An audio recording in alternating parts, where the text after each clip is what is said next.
2016లో మన భారతదేశ భవిష్యత్తుని మార్చేసిన 2 సంఘటనలు జరిగాయి. ఒకటి డిమానిటైజేషన్, అంటే నోట్ల మార్పిడి చేసి డిజిటల్ పేమెంట్స్ని ఇంట్రడ్యూస్ చేయడం. ఇంకొకటి రిలయన్స్ కంపెనీ జియోని ఇంట్రడ్యూస్ చేయడం. సో జియో ఎలా స్టార్ట్ అయిందో మనందరికీ తెలిసిందే. మార్కెట్లో అడుగుపెట్టిన వెంటనే ఇంటర్నెట్ సర్వీసెస్ని అలాగే అన్లిమిటెడ్ కాల్స్ని కస్టమర్స్కి ఫ్రీగా ఇచ్చి ఒక్కసారిగా మొత్తం టెలికాం సెక్టార్ని ముఖేష్ అంబానీ తన వైపుకు తిప్పుకున్నారు. అండ్ ఈ దెబ్బతో బిఎస్ఎన్ఎల్, వడాఫోన్ అండ్ ఐడియా లాంటి కంపెనీలు కొన్ని కోట్ల మంది యూజర్స్ని కోల్పోయి ఈరోజు దాదాపు మూతపడే సిచ్యువేషన్కి వచ్చేసాయి. జియో తీసుకొచ్చిన ఈ ఇంటర్నెట్ రెవల్యూషన్ని తట్టుకుని ఇండియాలో ముఖేష్ అంబానీకి బలమైన పోటీగా ఒక కంపెనీ నిలబడింది. అదే భారతీ ఎయిర్టెల్. సో ఇక్కడ క్వశ్చన్ ఏంటంటే, అసలు ఎయిర్టెల్ కంపెనీ జియోని తట్టుకుని ఈ బిజినెస్లో ఎలా నిలబడగలిగింది? మీరు గమనిస్తే ఇండియాలో చాలా వరకు ప్రజలు ప్రైస్ సెన్సిటివ్గా ఉంటారు. అంటే ఎక్కడ తక్కువ ధరకి వస్తే వాళ్ళు అక్కడే ప్రొడక్ట్స్ అండ్ సర్వీసెస్ని కొంటారు. మరి అలాంటిది ఎయిర్టెల్ సర్వీసెస్ యొక్క ప్రైసెస్ ఎప్పుడు కూడా జియో కంటే ఎక్కువగానే ఉంటాయి. అయినా కూడా ఈ కంపెనీ జియోకి ఒక బలమైన పోటీని ఎలా ఇవ్వగలుగుతుంది? 2016లో జియో వచ్చిన తర్వాత ఇండియాలో టెలికాం బిజినెస్ చేస్తున్న దాదాపు అన్ని కంపెనీలు కూడా భారీ నష్టాల్లో మునిగిపోతే ఎయిర్టెల్ మాత్రం దానికి ఆపోజిట్గా పనిచేసింది. అంటే మీరు స్టాక్ మార్కెట్లో ఎయిర్టెల్ కంపెనీ షేర్ ప్రైస్ చూస్తే లాస్ట్ 5 ఇయర్స్లో ఈ కంపెనీ వాళ్ళ ఇన్వెస్టర్స్కి దాదాపు 350% రిటర్న్స్ ఇచ్చింది. అయితే అసలు ఇదంతా ఎలా సాధ్యపడింది? ఎయిర్టెల్ కంపెనీ జియోని తట్టుకుని నిలబడటానికి అట్ ద సేమ్ టైం జియోకి ఒక బలమైన పోటీని ఇవ్వడానికి వాళ్ళు ఎలాంటి బిజినెస్ స్ట్రాటజీస్ని యూజ్ చేశారో నేను ఈ వీడియోలో చెప్పబోతున్నాను. Hello everyone, welcome to today's video and this is your friend Surya. First of all, ఇండియాలో ఈ టెలికాం రెవల్యూషన్ ఎలా స్టార్ట్ అయిందో చెప్పే ముందు మిమ్మల్ని నేను ఒక క్వశ్చన్ అడుగుతాను, ఒకసారి ఆలోచించండి. ఒకప్పుడు ఇండియాలో అసలు ఇంటర్నెట్ సరిగా ఉండేది కాదు, అవునా? మరి 2016లో జియో లాంచ్ అయిన వెంటనే ముఖేష్ అంబానీ దేశవ్యాప్తంగా ఇంత హై స్పీడ్ ఇంటర్నెట్ని ఎలా ఇవ్వగలిగారు? మీకు ఎప్పుడైనా ఈ డౌట్ వచ్చిందా? ఒకవేళ వస్తే దీని వెనక ఒక ఇంట్రెస్టింగ్ బిజినెస్ స్టోరీ ఉంది, చెప్తా చూడండి. మన దేశంలో ఇంటర్నెట్ని 3 రకాలుగా ప్రొవైడ్ చేస్తారు. ఒకటి వైర్డ్ బ్రాడ్బ్యాండ్, అంటే మన ఇంటికి డైరెక్ట్గా వైర్ వేసి బ్రాడ్బ్యాండ్ కనెక్షన్ ఇస్తారు. రెండవది మొబైల్ ఇంటర్నెట్, అంటే మనం ఏదో ఒక కంపెనీ సిమ్ కార్డ్ తీసుకుని అందులో డేటా ప్యాక్ యాక్టివేట్ చేసుకుంటే మనకి ఇంటర్నెట్ సర్వీసెస్ వస్తాయి. మూడవది వైర్లెస్ బ్రాడ్బ్యాండ్, అంటే వైర్ కనెక్షన్ లేకుండా డాంగిల్ లాంటి డివైస్ యూజ్ చేసి మనకి ఇంటర్నెట్ సర్వీసెస్ని ప్రొవైడ్ చేస్తారన్నమాట. సో 2010 టైంకి మన గవర్నమెంట్ రూల్స్ ఎలా ఉండేవంటే, ఏ కంపెనీ అయితే కస్టమర్స్కి వైర్లెస్ బ్రాడ్బ్యాండ్ సర్వీసెస్ని ప్రొవైడ్ చేస్తుందో వాళ్ళు వాయిస్ కాల్స్ లాంటి సర్వీసెస్ని ప్రొవైడ్ చేయకూడదు. ఇది బాగా గుర్తుపెట్టుకోండి, ఎందుకంటే ఈ డాంగిల్లో కూడా సిమ్ కార్డ్ ఉంటుంది అండ్ దాన్ని రీఛార్జ్ చేసుకుని మనం ఇంటర్నెట్ని వాడాలి. కానీ వాయిస్ కాల్స్ చేసుకోవడానికి మాత్రం అది పనిచేయదు. అర్థమైందా? సో ఇక్కడ ఏం జరిగిందంటే 2010లో ఇండియన్ గవర్నమెంట్ దేశవ్యాప్తంగా ఉన్న 22 టెలికాం సర్కిల్స్లో 4G వైర్లెస్ బ్రాడ్బ్యాండ్ సర్వీసెస్ని ప్రొవైడ్ చేయడానికి స్పెక్ట్రమ్ ఆక్షన్ పెట్టింది. అంటే ఇందులో ఎక్కువ స్పెక్ట్రమ్ని ఎవరు పాడుకుంటే వాళ్ళు ఎక్కువ మంది కస్టమర్స్కి వైర్లెస్ బ్రాడ్బ్యాండ్ సర్వీసెస్ని ప్రొవైడ్ చేయొచ్చు అన్నమాట.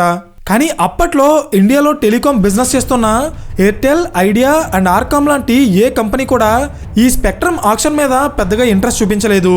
దీనికి రీజన్ ఏంటంటే అప్పటికే వీళ్ళు వైర్డ్ బ్రాడ్బ్యాండ్ ద్వారా కస్టమర్స్కి ఇంటర్నెట్ సర్వీసెస్ని ప్రొవైడ్ చేస్తున్నారు, అలాగే మొబైల్ టెలికాం ద్వారా వాయిస్ కాల్స్ని అలాగే మొబైల్ ఇంటర్నెట్ని ప్రొవైడ్ చేస్తున్నారు.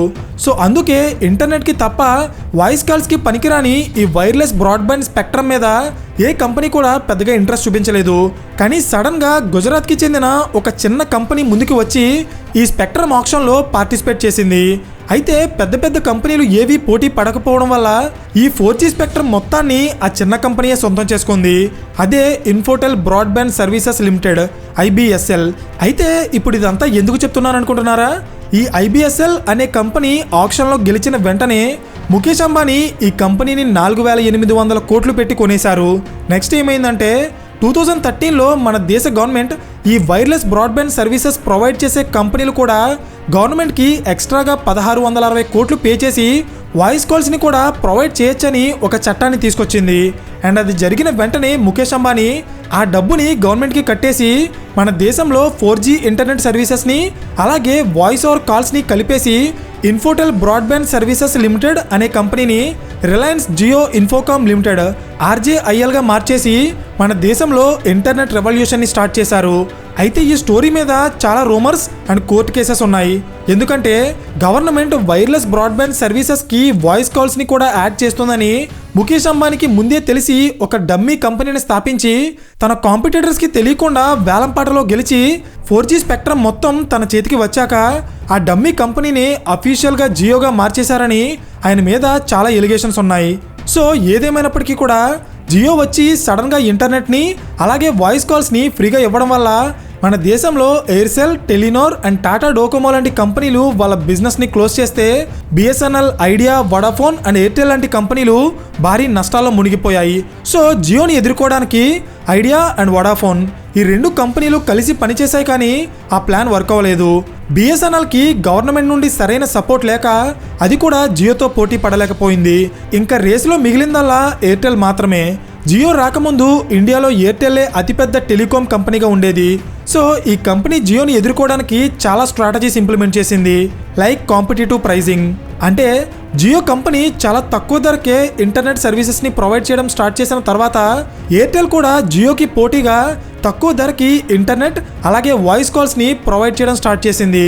కానీ ఇది అప్పట్లో ఎయిర్టెల్ కంపెనీకి చాలా నష్టాలు మిగిల్చింది.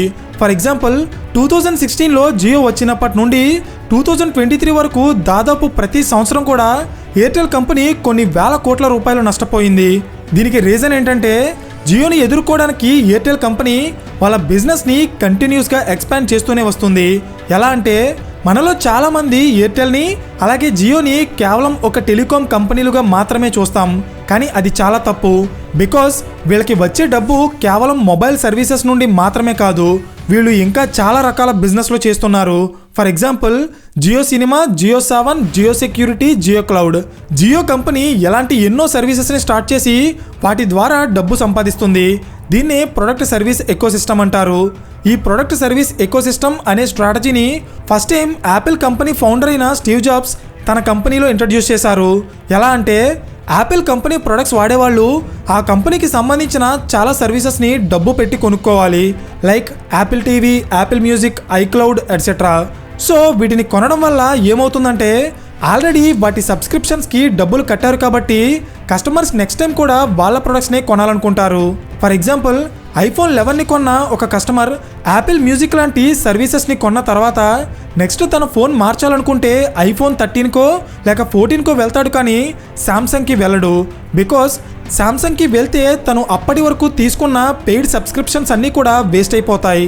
సో ఇక్కడ మీరు గమనిస్తే వాళ్ళు ముందు కస్టమర్కి ఒక ప్రోడక్ట్ని అమ్ముతున్నారు, తర్వాత దానికి ఒక సర్వీస్ని అమ్ముతున్నారు, అండ్ ఆ సర్వీస్ని బేస్ చేసుకుని కస్టమర్కి మళ్ళీ వాళ్ళ ప్రోడక్ట్ని అమ్ముతున్నారు. అంటే ఇండైరెక్ట్గా కస్టమర్ని ఒక ఎకో సిస్టంలో లాక్ చేస్తున్నారన్నమాట. దీన్నే ప్రొడక్ట్ సర్వీస్ ఎకో సిస్టమ్ అంటారు. అంటే మనకి కావాల్సిన అన్ని ప్రొడక్ట్స్ అండ్ సర్వీసెస్ని ఒకటే కంపెనీ అందిస్తూ కస్టమర్స్ని ఏ అవసరానికి కూడా బయట కంపెనీస్ దగ్గరికి వెళ్లకుండా చేస్తారు.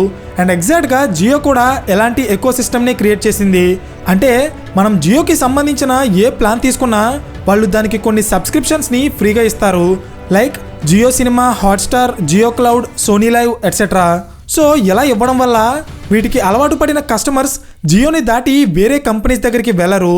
అర్థమైందా? అందుకే ఎయిర్టెల్ కూడా జియోని ఎదుర్కోవడానికి ఎలాంటి స్ట్రాటజీనే ఫాలో అయింది. అంటే ఎయిర్టెల్ కూడా డిఫరెంట్ ప్రొడక్ట్స్ అండ్ సర్వీసెస్ని లాంచ్ చేసి కస్టమర్స్ని లాక్ చేయడానికి ఒక ఎకో సిస్టమ్ని క్రియేట్ చేసింది.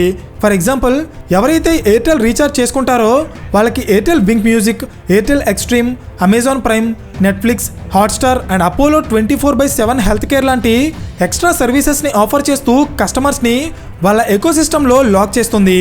అంటే వన్స్ ఎయిర్టెల్ సర్వీసెస్ని యూజ్ చేయడం స్టార్ట్ చేసిన కస్టమర్స్ అవి కాస్ట్ పెరిగినా వాటిని యూజ్ చేయడం మానలేరు. ఫర్ ఎగ్జాంపుల్ మీ ఫ్రెండ్స్లో కూడా కొంతమంది జియో తక్కువ ధరకి వచ్చిన ఎయిర్టెల్నే యూజ్ చేసేవాళ్ళు ఉంటారు. కావాలంటే ఒకసారి వాళ్ళని అడిగి చూడండి వాళ్ళు ఎందుకని ఎయిర్టెల్కి స్టిక్ అయి ఉన్నారో. వాళ్ళ దగ్గర ఖచ్చితంగా ఒక సాలిడ్ రీజన్ ఉంటుంది. రీసెంట్గా జియో కంపెనీ వాళ్ళ యూజర్స్కి అన్లిమిటెడ్ 5G డేటాని ఫ్రీగా అనౌన్స్ చేసింది. సో దీని ద్వారా వాళ్ళు ఎయిర్టెల్ యూజర్స్ని లాక్కోవడానికి ట్రై చేశారు. కానీ ఇమీడియట్గా దీన్ని కౌంటర్ చేస్తూ ఎయిర్టెల్ కంపెనీ కూడా వాళ్ళ యూజర్స్కి అన్లిమిటెడ్ 5G డేటాని ఫ్రీగా అనౌన్స్ చేసింది. సో ఇక్కడ మీరు గమనించాల్సిన విషయం ఏంటంటే జియో ఎయిర్టెల్ని దాటాలనుకునే ప్రతిసారి ఎయిర్టెల్ దానికి ఒక స్ట్రాంగ్ ఆల్టర్నేటివ్ని క్రియేట్ చేసి జియోకి బలమైన పోటీనిస్తుంది.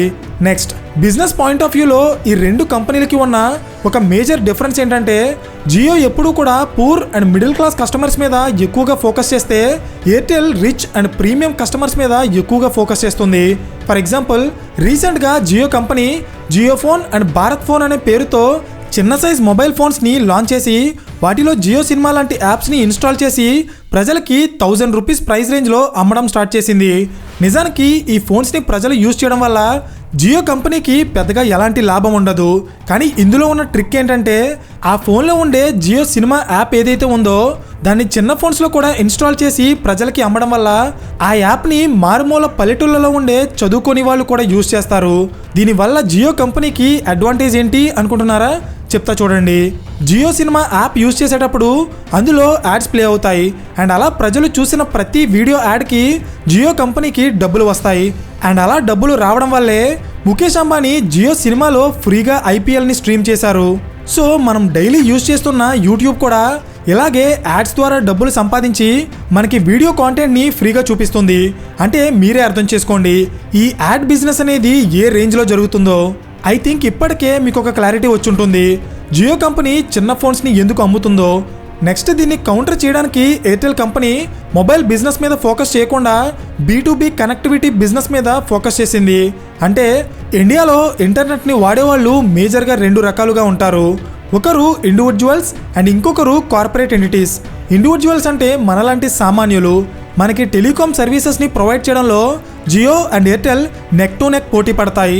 కానీ కార్పొరేట్ ఎంటిటీస్ అంటే banks, financial institutions, software companies and private offices. వీళ్ళంతా కూడా ఇంటర్నెట్ సర్వీసెస్ని చాలా ఎక్కువగా యూజ్ చేస్తారు. దీన్నే B2B కనెక్టివిటీ అంటారు. అయితే ఈ సెక్టార్లో Airtel company Airtel LOT, Airtel conferencing, Airtel cloud, Airtel office internet లాంటి సర్వీసెస్ని ప్రొవైడ్ చేస్తూ 54% మార్కెట్ షేర్తో నెంబర్ 1 పొజిషన్లో ఉంది. రీసెంట్గా ఎయిర్టెల్ కంపెనీ CEO అయిన గణేష్ లక్ష్మీ నారాయణన్ గారు ఏం చెప్పారంటే 5G సర్వీసెస్ని ప్రొవైడ్ చేయడం ద్వారా వాళ్ళు B2Cతో కంపేర్ చేస్తే B2B నుండే ఎక్కువ డబ్బు సంపాదించబోతున్నట్టు అనౌన్స్ చేశారు. B2C అంటే బిజినెస్ టు కస్టమర్, మనలాంటి సామాన్యులకి ఇంటర్నెట్ని ప్రొవైడ్ చేయడం అన్నమాట. B2B అంటే బిజినెస్ టు బిజినెస్, ప్రైవేట్ ఆఫీసులకి, పెద్ద పెద్ద కార్పొరేట్ కంపెనీలకి ఇంటర్నెట్ సర్వీసెస్ని ప్రొవైడ్ చేయడం అన్నమాట. సో ఇప్పుడు వీళ్ళ ఫోకస్ అంతా కూడా B2C నుండి B2Bకి షిఫ్ట్ అయింది. అంటే దీని అర్థం వీళ్ళు మనలాంటి సామాన్యులని పట్టించుకోరని కాదు. ఈ టెలికాం రేస్లో గెలవడానికి ఇది కేవలం ఒక స్ట్రాటజీ మాత్రమే. అండ్ ఇలాంటి స్ట్రాటజీలు ఇంప్లిమెంట్ చేయడం వల్లే ఎయిర్టెల్ కంపెనీ ఇప్పటికీ కూడా జియోని తట్టుకొని ఇంత బలంగా నిలబడగలుగుతుంది. ఎందుకంటే వాళ్ళ బిజినెస్ని ఎప్పుడైతే డిఫరెంట్ సెక్టార్స్కి ఎక్స్పాండ్ చేస్తారో అప్పుడు ఒక సెక్టార్లో వాళ్ళకి లాస్ వచ్చినా మిగిలిన సెక్టార్స్లో వచ్చే ప్రాఫిట్స్ ఆ లాస్ని కవర్ చేసి ఆ కంపెనీని లాంగ్ రన్లో స్ట్రాంగ్గా నిలబెడతాయి. అర్థమైందా? ఐ థింక్ ఇప్పటికే మీకు ఒక క్లారిటీ వచ్చి ఉంటుంది ఎయిర్టెల్ జియోని తట్టుకుని ఇంత సక్సెస్ఫుల్గా ఎలా నిలబడింది అండ్ ఇంత బలమైన పోటీని ఎలా ఇవ్వగలుగుతుందో. సో ఫైనలీ ఈ వీడియో మీకు ఇన్ఫర్మేటివ్గా అనిపిస్తే ఖచ్చితంగా లైక్ చేయడం మర్చిపోకండి. అండ్ ఇలాంటి మరిన్ని బిజినెస్ కేస్ స్టడీస్ కోసం ఛానల్ని సబ్స్క్రైబ్ చేయండి. So thank you for watching and I will see you in the next video. Till then this is your friend Surya signing of.